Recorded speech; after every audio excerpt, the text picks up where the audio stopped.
Women Taking the Lead, episode 55. We're often motivated by pain that we're unaware of, even sometimes. We're trying to be as successful as we can to run away almost from the thing that we don't want to look at. Hello, my name is Jody Flynn, and welcome to Women Taking the Lead, where we are all about creating blasts of inspiration to help you overcome self-doubt so you can lead with confidence, integrity, and a sense of humor. This episode is sponsored by Luma Coaching. Want some support to get your dreams off the ground? Go to womentakingthelead.com/coaching to sign up for a consultation with me. Now, your future awaits, so let's get started.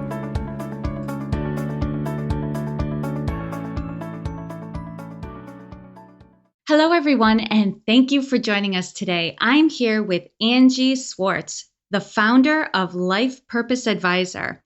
She's a life coach and an executive business coach. Angie's mission is to empower people to find their life purpose and to improve personal mastery through knowing themselves, incorporating daily practices, and transforming their bodies. She believes that we all know our life purpose but can't recognize it until the time it's right in our lives. Okay, Angie, that's a little intro for everyone. So tell us more about you and your own humble beginnings. Oh, that's a big story. Thanks, Jody, for having me on today. I grew up in a very small town in southern Ohio with about 7,000 people, kind of in the middle of nowhere, so close to Kentucky and close to West Virginia. People say, well, what's it close to? And it's kind of like, well, nothing. It's not really close to anything. So it's between Athens, Ohio, and Cincinnati, but really in the middle of nowhere. And there, at the time, there's a little more now, but at the time there was very little jobs, little industry there, and high unemployment, and lots of people that were on welfare and public assistance. And my mother and my stepfather. My parents were divorced, and my mother and my stepfather were paramedics when I was smaller. And my father started out his career as a teacher, and then he worked for the state of Ohio as a counselor for emotionally and mentally or physically handicapped people. So comparing that to what I've done with my career, there was really nobody around me that worked in business at all. Wow. So good. And I've talked about this in my first episode, that it's really tough to bridge the gap when you don't have like a mentor or a model to look up to help guide you right into that career path. For sure. And it's a strange thing. Like I think about this, or used to think about this often. Like I didn't have anybody around me going, you're going to go to college. You have to get great grades. You got to work really hard to get into this school. That just wasn't really around me a whole lot. It wasn't that anyone was anti-college, but my parents were pretty busy with their own lives. Both of my parents are remarried for the third time. So there was a lot of change, and has been a lot of change in my life going on all the time. Not to say that they weren't supportive, but it was very different than having parents that went to Ivy League schools and had been on that kind of a path. So I was very self-motivated, put myself through college. Both of my parents and my step-parents were very, rah, go Angie kind of thing. But as far as having someone showing me the way and lighting a torch, go this way, step here, avoid this quicksand, those kinds of things, that really didn't exist at that point in time. Wow. But you've definitely had success in your life since then. You've gained confidence, and we're going to fill in the gaps as we go along. But take us back to a time when you were playing small and you may not have been aware of it at the time. Share with us the story and the lessons you've learned. Well, I don't know if confidence was ever a thing that didn't travel with me. I think I've been really lucky about that. Of course, there are always times when all of us feel less worthy than other times. But for me, I think to answer your question out of playing small moment, for me, I'm constantly growing and changing as a person. I'm a person who seeks new stimulus and new friendships. And I'm not generally somebody who likes to talk about what I would consider surface level things. And I don't mean to say that in a derogatory way, that there's anything bad about these things I'm going to mention. This is more about me, but I'm not really someone that likes to talk about sports or soap operas or what's on the current front of current pop magazines or shopping. Those types of things are just not my thing. I've always been more of a deep person, fast evolving, a big life learner, interested in raising consciousness and helping people grow. And a lot of people just aren't like that, particularly when you're at a younger age. And I think when I was younger, I didn't really understand all those things about myself at the time, but I've always been that way. And I think because of those things, oftentimes people couldn't relate to me. I've always had a lot of friendships and a lot of people around me, but there have been times when relationships have ended and come to a natural end, and I don't think I really understood those things. So before I clearly understood who I am at the core, I would take it personally and maybe get my feelings hurt when friendships would wane. And this would cause me to become more needy or uncertain about myself or my own skills.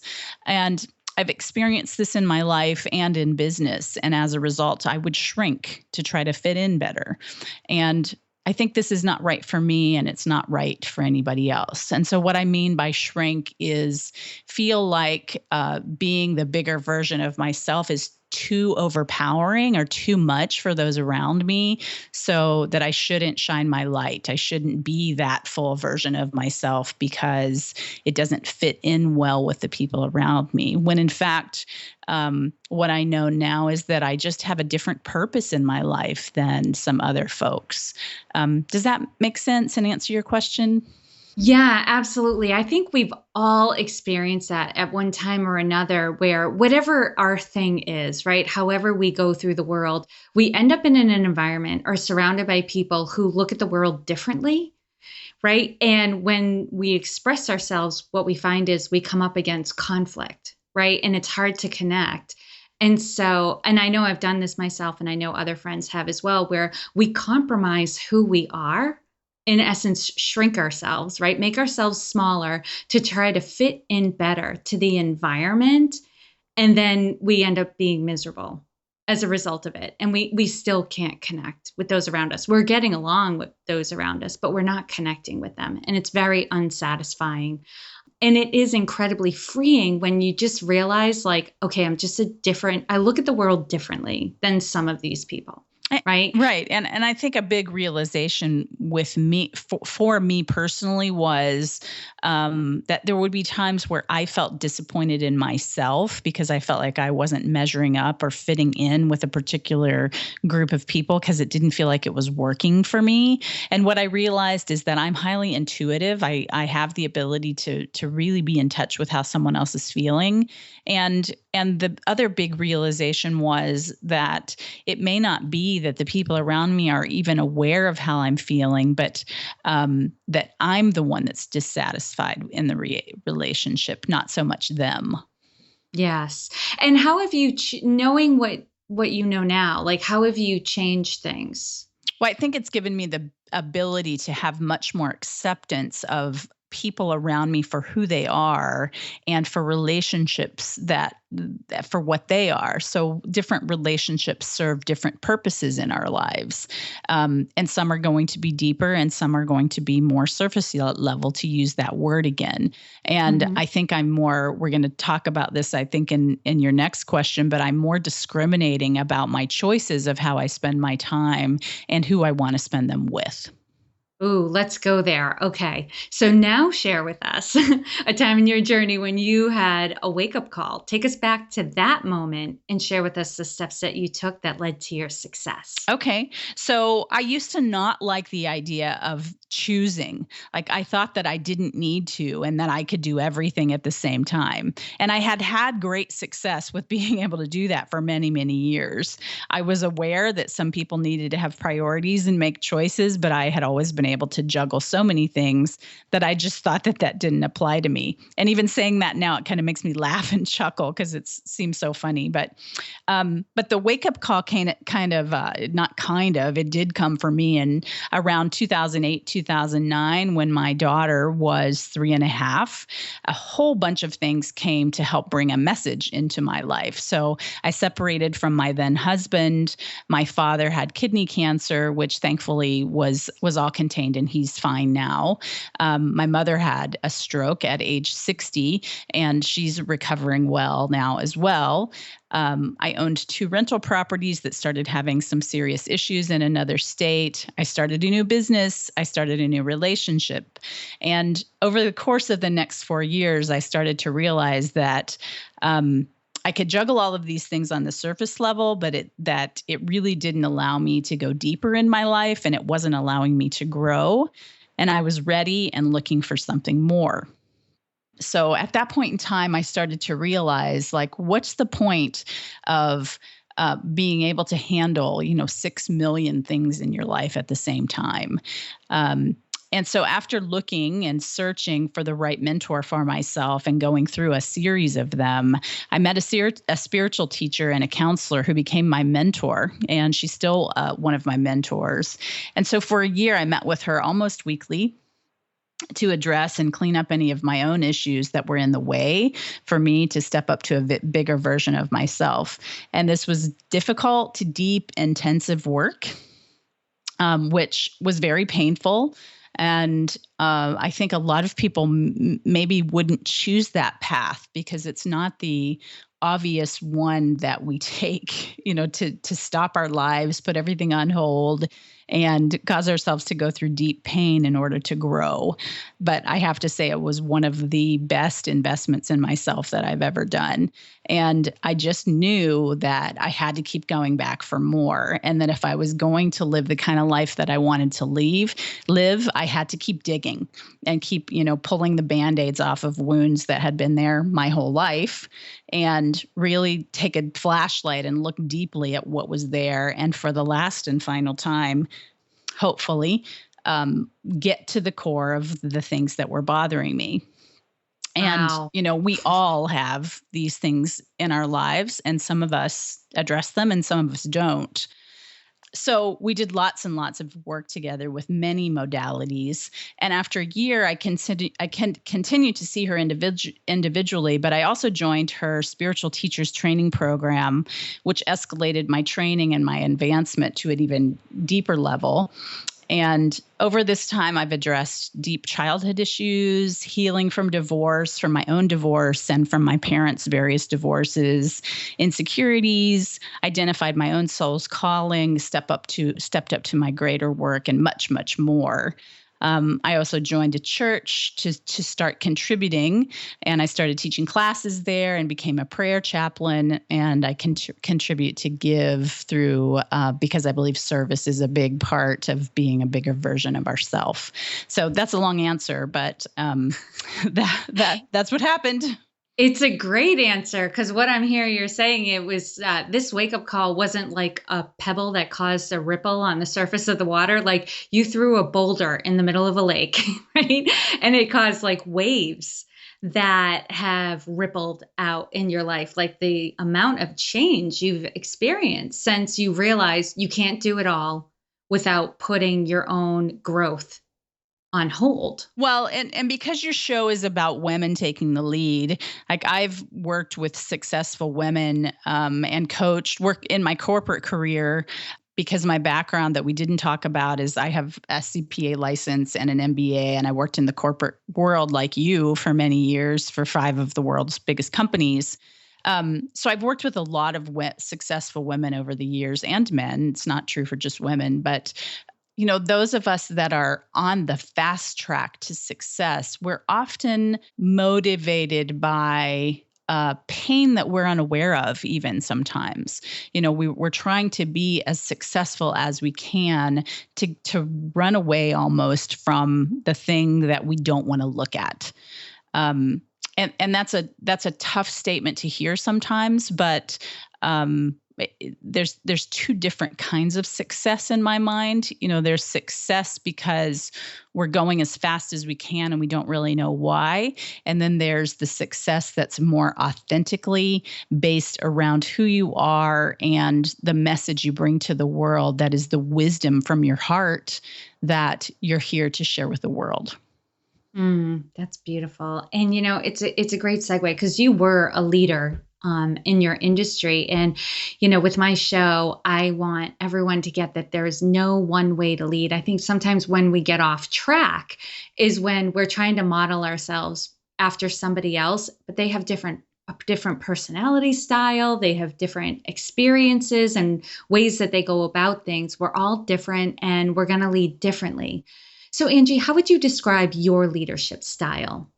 Well, I think how I lead today and how I led in the corporate world have similarities, but they're distinctly different. So my leadership style is leading by example through showing possibilities so that clients or groups that I'm working with can solve their own problems. And I also like to lead by forming communities so that people can mentor each other. And then I'm also interested in shining a light on a higher purpose for every event and problem that shows up in one's life, so that we can learn from those things. Because my belief system is that divine right action is always at play in our lives, and that everything is perfect around us. So there's no mistakes for the things that show up in our lives, nor do we make any mistakes. So being able to look at the things that show up that are sometimes joyful, but also sometimes unpleasant, and saying, why is this here? What's the message? What am I supposed to do with it?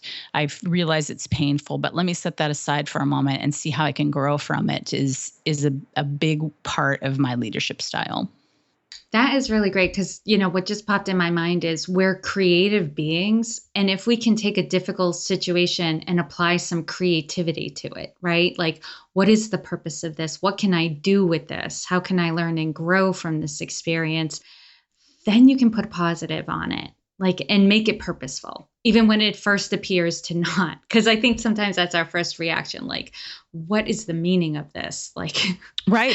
And it has none. And I'm so glad that you mentioned creativity because it's so important in our coaching process and our lives in general. We tend to think that creativity might have been for us when we were younger, but you've probably seen, or many of your listeners too have seen, that coloring books for adults are all the rage right now. But in my coaching practice and my mentors' practice, we've been using mandalas as a tool for processing through problems for years. And it's not the act of actually, hey, here's a pretty picture, let me color it. It's not just that. It's the let my higher self speak to me through a different language, which might be color, or pictures or song. So creativity is much more important than we give it credit for sometimes. Yeah. And I think we're craving it because I think that's why right now those paint nights are becoming all the rage. Right. And in my community, there's a business flower shop, although it's bigger than just a flower shop. It's actually multiple. It's a big business, but they do nights like that, but it's creating bouquets.